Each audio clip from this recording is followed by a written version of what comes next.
What's up, Wealthy family? We're back. Finally, we are going to dive into this for round number 2. We finally got all that crap put together. It took a little bit longer than what we expected. We actually wanted to put it together and actually have this out yesterday, but believe it or not, a dang cherry picker, toolbox, a couple other accessories took like, what, 3 hours to put together? So and we had to get pizza in between. Yeah, we had to get some pizza. So today, this will be out. Regardless if we got to burn the car down and leave an engine sitting on the floor, this is going to be out of this area. So that's what we'll do, and yeah, that's it. So check it out and let's get moving.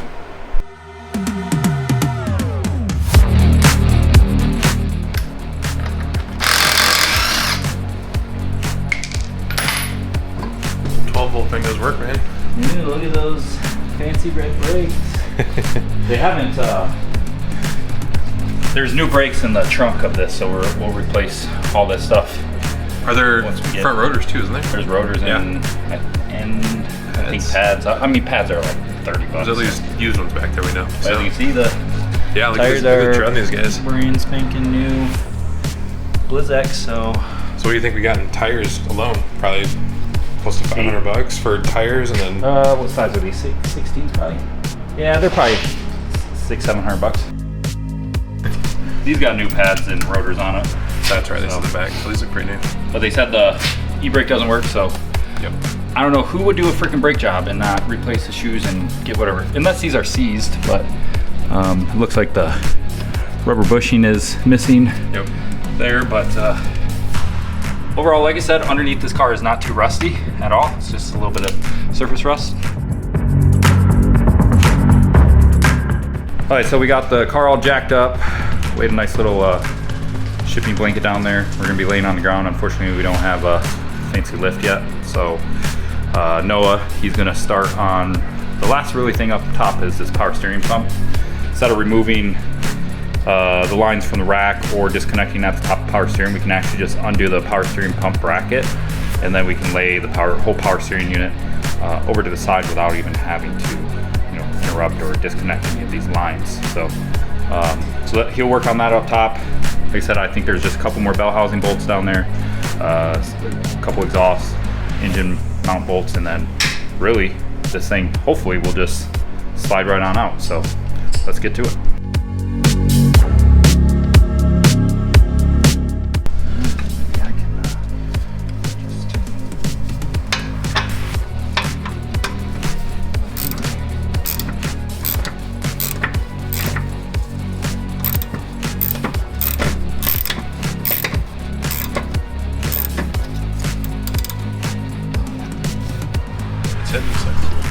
Piece of metal here.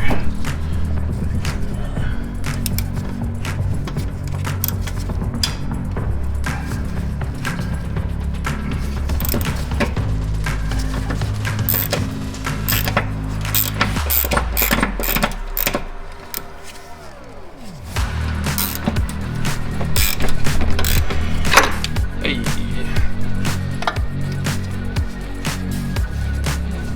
Got her.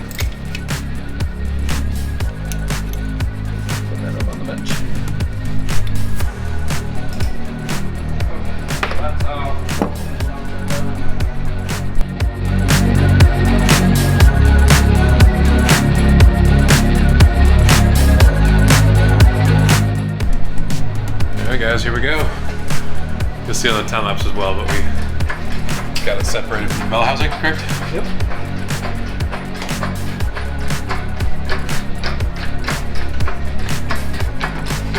Some yummy in here.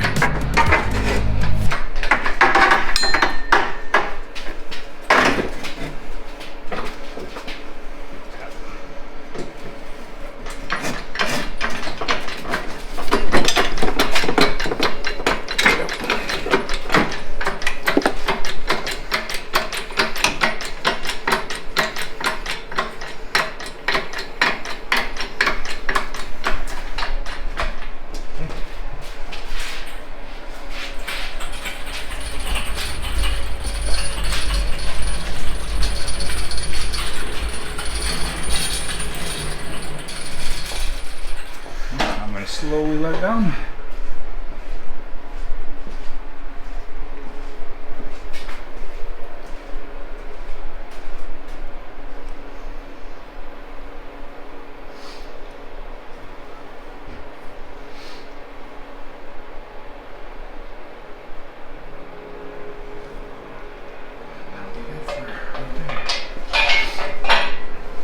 go. One Subaru WRX engine out.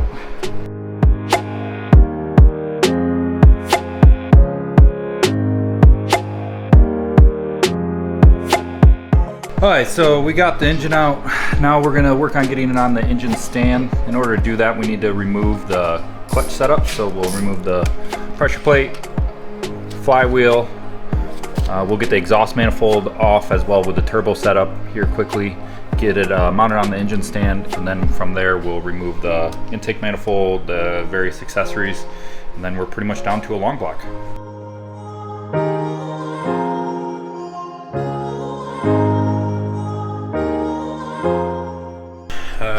If you watch the time lapse, you can see we destroyed a Craftsman screwdriver. Show you guys here. Craftsman screwdriver and a Harbor Freight. And we sacrificed this guy as well. So both under warranty, so we'll go get new ones. So don't use Craftsman and Harbor Freight as breaker bars. It doesn't work.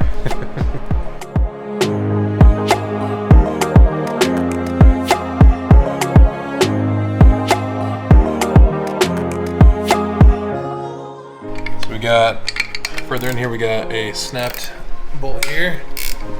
And I think that one's snapped or missing yet. Snapped or missing, yep. So, finding more Easter eggs.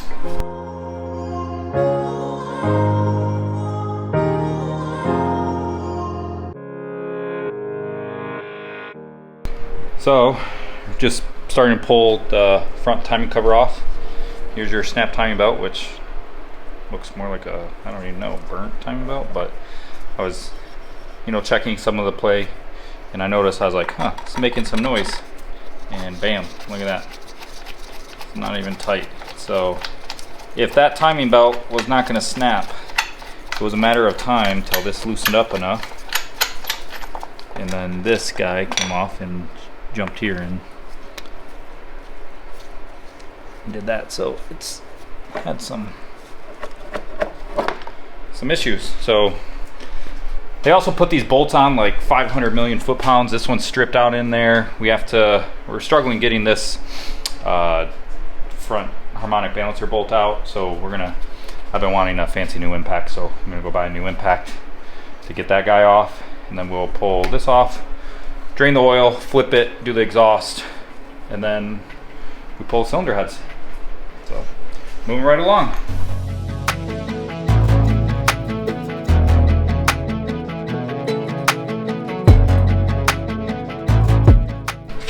Here's a little possible cause here. What's your thoughts, Alan? Got Well, I mean, it wrapped itself up once it clamped in between and then did it, so no surprise.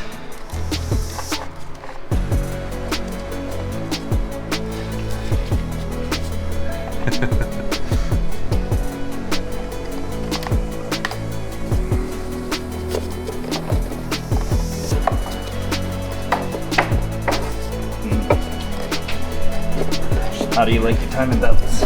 dipped in coolant, personally.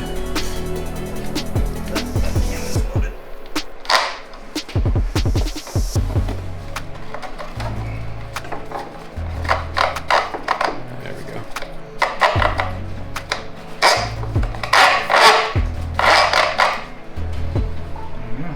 There she is. Put a belt buckle on it.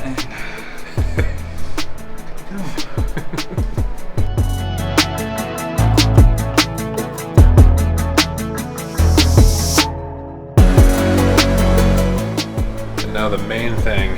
yeah, so as you know in the earlier, the harmonic balancer bolt we could not get loose, and also we have the cam gear bolts, which are going to be super fun as well. So I've been wanting to get one, but finally went out. So we got the big 1/2-inch Milwaukee 1400 foot-pound torque electric impact wrench. So if this can't get those bolts loose, then I'm not sure what we're going to do. But here's the moment of truth. Yeah. There we go. It's all locked in there. Okay, you holding it? Yep. See, Milwaukee, let's do it for the win. Oops. Should put it all the way on. Oh my God. Okay. Well, That really helped with life there. Sold. It was worth the 400 bucks. We tried. We got three more cam gears, so Yeah. that'll be the next test. Well, we definitely tried multiple times on that, and like as hard as we could, bent a bunch of crap, broke that, bent that. So yeah, that was worth it so far. So a quick update: we're turning all this stuff off. Yeah, removing the front accessories, inner timing cover. We noticed this sitting right here. Just some shiny new nut. You know, I wonder if this possibly could have been the culprit with why the timing belt snapped. Maybe this got lodged in and then Stopped put too much pressure pulled or something, because it looks like it was ripped apart. Yeah, it looks like it. So this could have seized something, but I mean everything spins fine, but you know, this is not. That's not anything we took off of this engine at all. So if it came off this, it'd be covered in and oil. it was inside the timing cover. So I think we might have found the reason why this thing jumped timing belt, and whoever put this back together, because it was taken apart. The heads were off. There's cams in the trunk. There's witness marks on the bolts.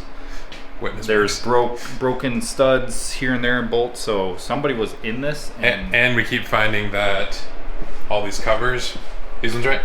Yeah. Are cracked here. And just like this broken. one's cracked. The outside one was, so it's fine. I mean, these get brittle and break, but still, like, you don't want stuff around your timing belt to be broken, because if it breaks off into it, it's game over. On these interference engines, you should know. So the head should lift off now. Everything looks good to go. Obviously, we'll be disassembling and cleaning these cylinder heads, but right now, should be good. So let's see what it looks like. I'm more interested in the heads over here.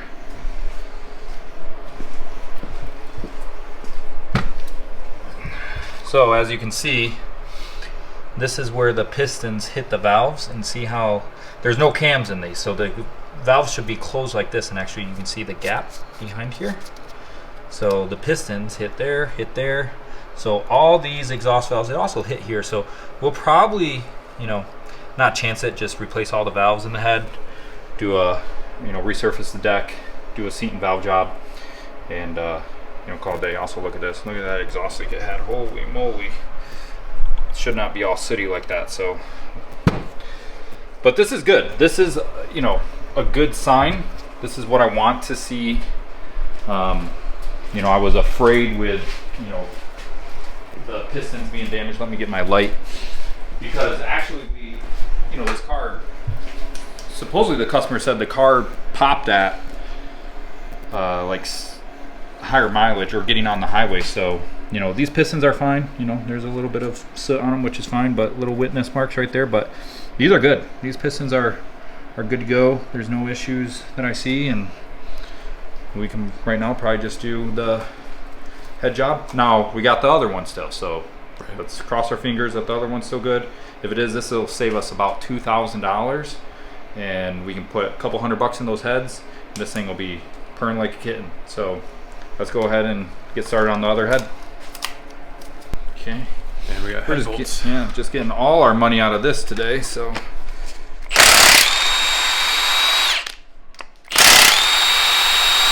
I heard if you keep blowing head gaskets, what you need to do, you need to buy this. This has like 1,400 foot-pound tightening torque, and you put your head bolt in with this. Then it will make your head gasket never blow. And so let me know how that goes in the comments below. Torque specs aren't crap. This is 1,400 on the torque spec range, so just hammer it home, right? Just hammer it home. Okay. Let it rip.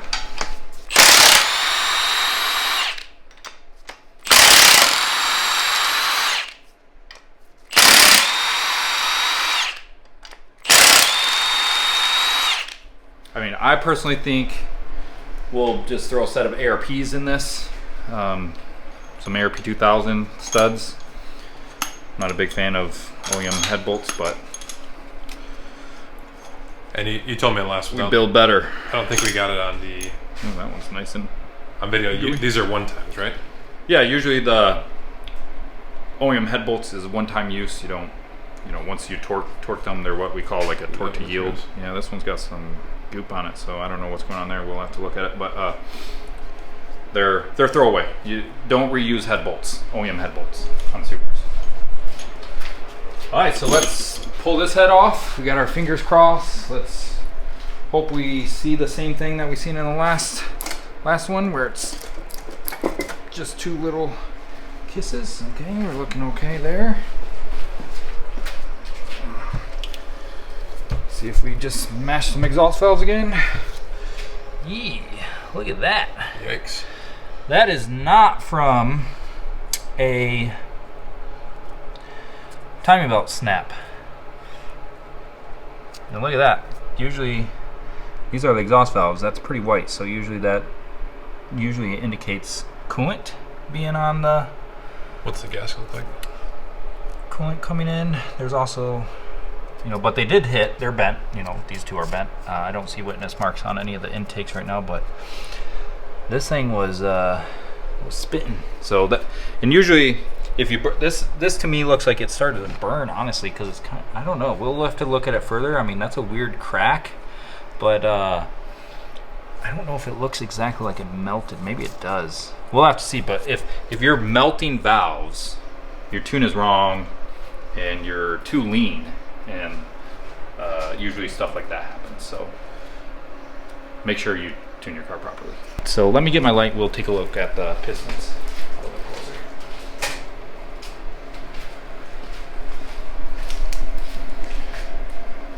So I think this is one that was burnt. I mean, everything looks fine, really. Pistons look fine. This one looks fine. I mean, just some buildup, which we'll clean that up. So, I mean, I'm pretty happy with it. So, I don't know. Well, when we get that valve out, we'll be able to see what it looks like on the backside of the valve. So maybe it just, that's a weird crack. I don't know. What do you think? Did that? It is on a tune. It has a callback support. We haven't ruled out if it's just a off-the-shelf map or if it's a pro tune, like a custom tune.